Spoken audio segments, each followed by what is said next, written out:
now let's go to the next section, Confucian politics. As we see above, the exemplary family relations of ruling class would radiate their magical power over the society as a whole. This is the typical view of Confucian politics as advocating a government by example. When the Duke of Shi boasts that in his country there was a man called Upright Gong. His father stole a sheep, and Gong bore witness against him. Confucius responds as follows, quote, "In my country, the upright are different from this. A father will screen his son, and a son will screen his father." End quote. This dialogue does not show that Confucius approves of stealing, but rather that the sacred familial ties are of fundamental importance. The entire sacred fabric of Li and Ren depend on it, and it is this fabric which sustains society. Li, as exemplified in familial ties, works to provide a model of the whole social mechanism. It can also apply to political realm. Confucius says of the ancient royal ancestral sacrifice, the Di, that, quote, "If one knew its explanation, it would be as easy to rule the world as to point to this." He thereupon pointed to the palm of his hand, end quote. From this, we see that ritual power could be used to drive political engine. Of course, this guiding principle Confucius got from the Duke of Zhou. Although Confucius pursued a politics based on Ren and Li, he did not object to the use of force in political struggle. He taught us that when the Tao prevails, the Son of Heaven is responsible not only for Li and music, but also for just punitive expeditions as well. The Son of Heaven has the legitimate authority to punish unprincipled feudal rulers, as well as to quell the barbarians within and outside the civilized world. Unfortunately, in an age without the Tao, unauthorized wars were waged among the states of that world, and the feudal princes are morally obliged to undertake just wars. A high official of the neighboring state of Qi killed his rightful ruler.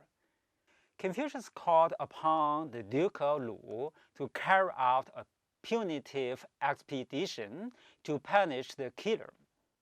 The three usurping families controlled the Lu state, and they refused prudently. Confucius recognized the need for a military establishment as one of the three requirements of any government. That is, food, weapons, and the faith of the people. He advocated the justified use of arms in certain circumstances. Confucius insisted that a government is judged good when it can cause the people to behave on the basis of internalized moral sentiments. However, there always existed an element of society not accessible to control by moral force. This could be seen from the statement in the passage on the rectification of names that, quote, when li and music do not flourish, punishments and penalties will not be appropriate, end quote.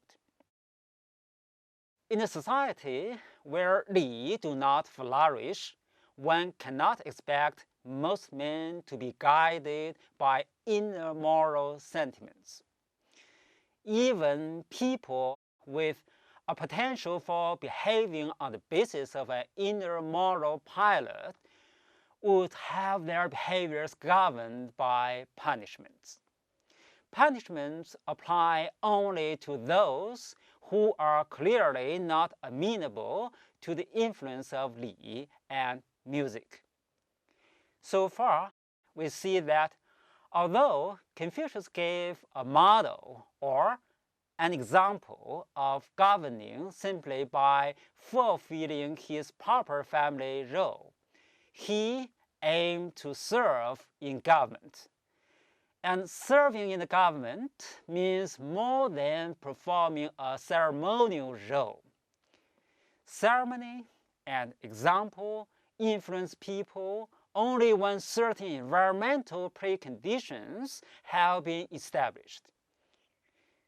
Noble people may succeed in maintaining their own moral integrity even in highly adverse circumstances.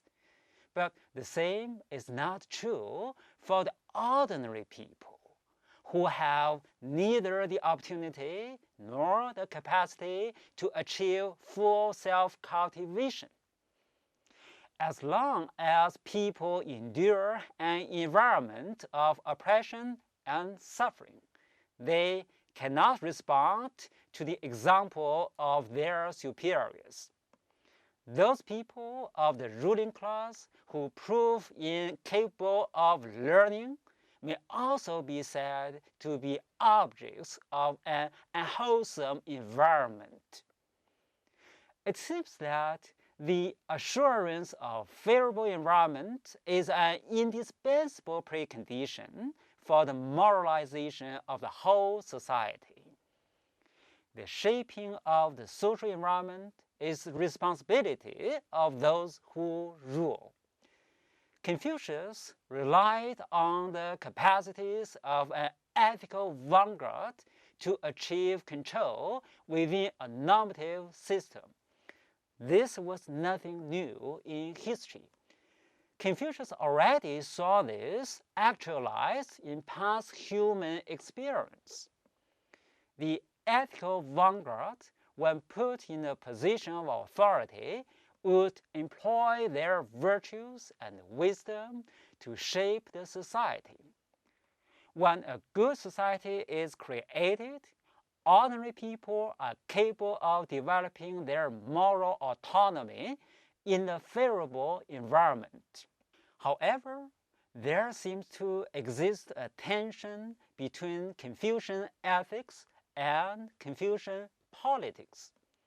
The great statesman Guanzhong of the state of Qi managed to create the hegemonic collective security system through his genius. This hegemonic system brought temporary peace and stability to the civilized world and managed to stop the total disintegration of the Zhou dynasty. But Guanzhong's personal morality had little to praise.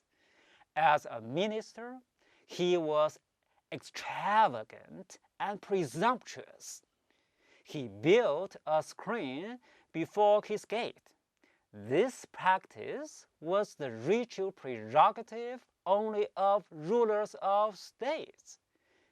Confucius said, quote, if Guanzhong knew li, who does not know li? Unquote.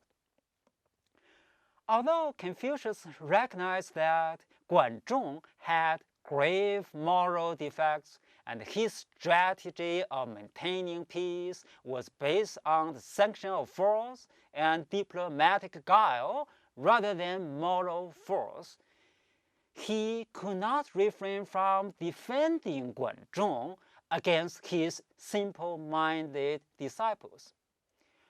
When Zilu asked, quote, "Was Guanzhong not lacking in Ren?"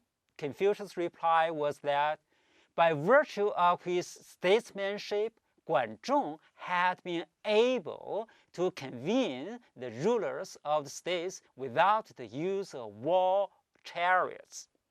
Quote, "When Guanzhong was the minister of Duke Huan, he became leader of all the feudal princes, uniting and bringing order to the world.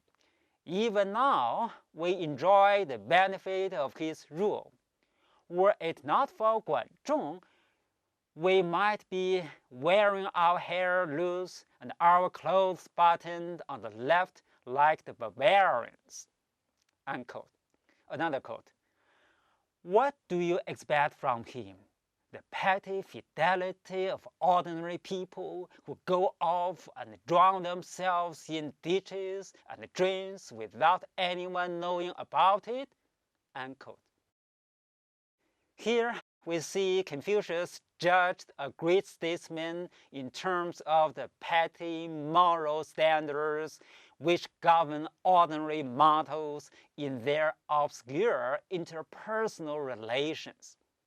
It is obvious that there is a deep tension between a concept of personal morality based on purity of motive and intent, and a concern with the good political results achieved by a statesman of great talent but little personal virtue. To this, my interpretation is that in an age of ritual decline, both ethics and politics were in chaos due to lack of normative order. Facing this situation, Confucius had no choice but to take a pragmatist view. This is not ideal ethical and political state in Confucius' eyes. The tension between ethics and politics can be removed only when a normative order is established on ritual principle. In an ideal normative realm, ethics and politics can work organically. The underlying working principle is Confucius' ritual mechanism. Confucius' utopia is a society transfigured by a life sacred and beautiful ritual in which all classes would participate. Okay, now we have to conclude our discussion of Confucius' philosophy. Our discussion focuses on three parts: philosophy of Li, philosophy of Ren, and Confucius' ethics and politics. Confucius' philosophy is consistent and systematic. And this we will see more clearly when we talk about Mencius and Xunzi. They pushed Confucian philosophy to a full development. This lecture contains lots of challenging content. I strongly recommend you to read Chapter 3 of Schwartz's The World of Thought in Ancient China. And you are expected to raise questions as you read along. My teaching assistants and I will be happy to respond to your questions. Thank you.